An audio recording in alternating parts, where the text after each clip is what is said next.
Hello and welcome to bakingmad.com kitchen. I'm going to show you how to make fairy cakes, and it's a basic sponge mixture, like a Victoria sponge cake mixture really, but for fairy cakes I'm just using 100 grams of butter, softened butter at room temperature, 2 eggs, 100 grams of silver spoon caster sugar and 100 grams of self-raising flour, half a teaspoonful of vanilla and a drop of milk if I need it. But before I do that, it's important to line the cake tin with your cupcake or fairy cake cases. Now there's quite a difference in cake case size. That's a muffin, it's quite deep. That's a classic cupcake case, and fairy cake case is just a bit smaller. You can see it's quite a difference in size there. So just line your tin with your fairy cake cases.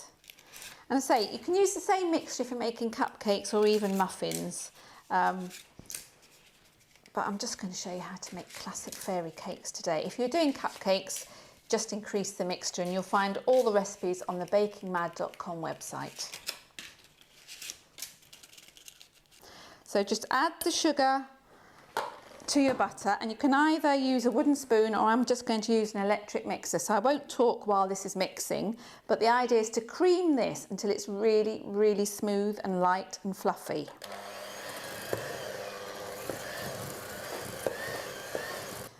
Don't rush this stage. The longer you take to whisk the butter and sugar until it's really light and creamy, the better texture your cake will be, because you've got to incorporate lots of air and you shouldn't feel any granules of sugar. It should be really creamy.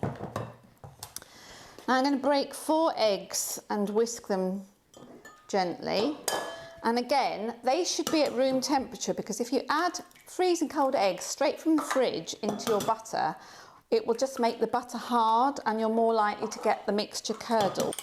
Make sure you beat your eggs really well, and then you're just going to add them gradually, a little bit at a time, to your creamed mixture.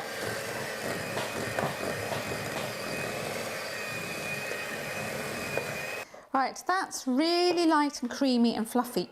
I'm going to add just a teaspoonful of vanilla essence to give it a really nice flavour. If you want to make a coffee cake, you can add a teaspoonful of strong coffee.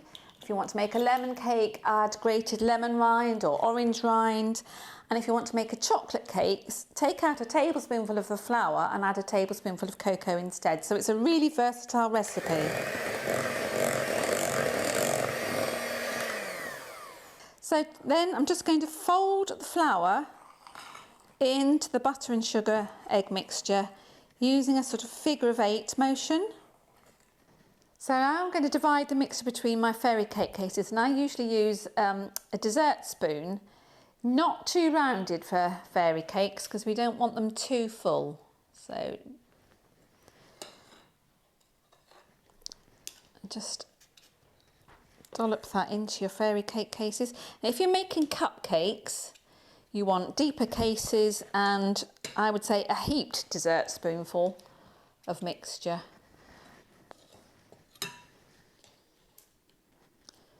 There we are. So that goes in the oven at 180°C or 160 fan for about 15 to 18 minutes until they're lovely and golden.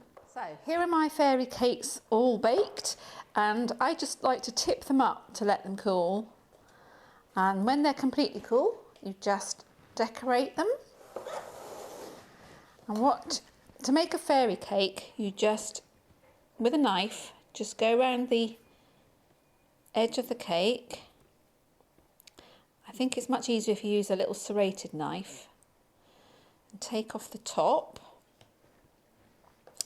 That then gets cut into 2 little wings.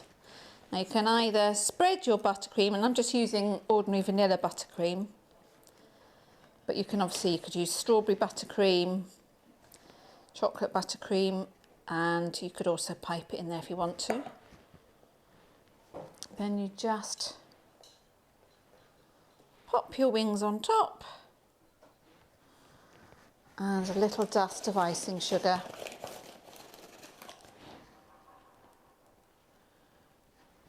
And that is a classic fairy cake.